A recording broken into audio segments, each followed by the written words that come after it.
Professeur Djidik, bonjour. Bonjour. Vous êtes chef de service d'immunologie au CHU Bnimsous. Professeur, j'adore travailler avec vous. J'aime beaucoup vos idées. Vous êtes un éminent professeur. Professeur, on reçoit chaque jour le bilan du ministère de la Santé.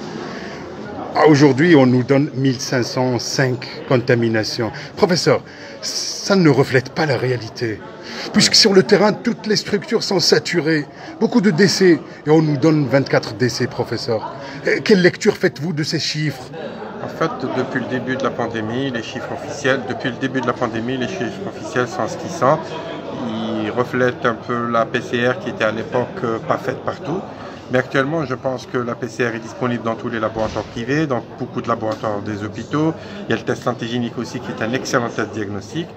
En fait, moi, vu la situation actuelle, vu le pic, vu la recrudescence de cas, je pense qu'il faut prendre les chiffres officiels, les multiplier par 30 pour avoir une idée réelle du nombre de cas de contamination par jour.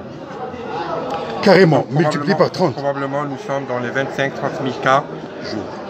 Ce qui explique un peu la saturation des hôpitaux, parce que sur les 30 000 nouveaux cas, probablement 1% ou 1 à 3% nécessitent une hospitalisation ou une réanimation, un besoin d'oxygène. Quelle est l'urgence, professeur?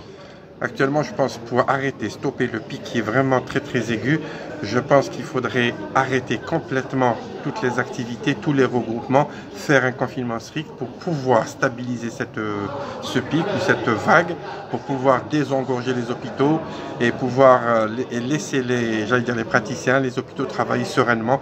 Aucun pays au monde, aucun système de santé ne peut faire face à une vague telle que nous sommes en train de la subir. Je pense qu'il faudrait arrêter les transmissions, couper la chaîne de la transmission en faisant un confinement strict. Et là, ça permettrait aux hôpitaux d'absorber un peu le choc.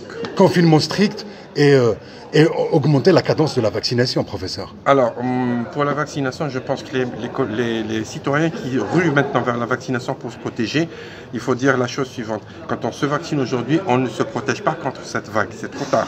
La vaccination est efficace un mois après, parce qu'il faut du temps pour que le système immunitaire soit immunisé pour avoir des anticorps. Donc il faudrait enlever dans la tête actuellement, si je me vaccine pour me protéger tout de suite. Non, c'est pas vrai. Pour arrêter ce pic, il faut faire un confinement strict. La vaccination est le moyen de contrôler la pandémie et pas durant le pic. Professeur Djidik, merci beaucoup. Je t'en prie, cher ami. Merci.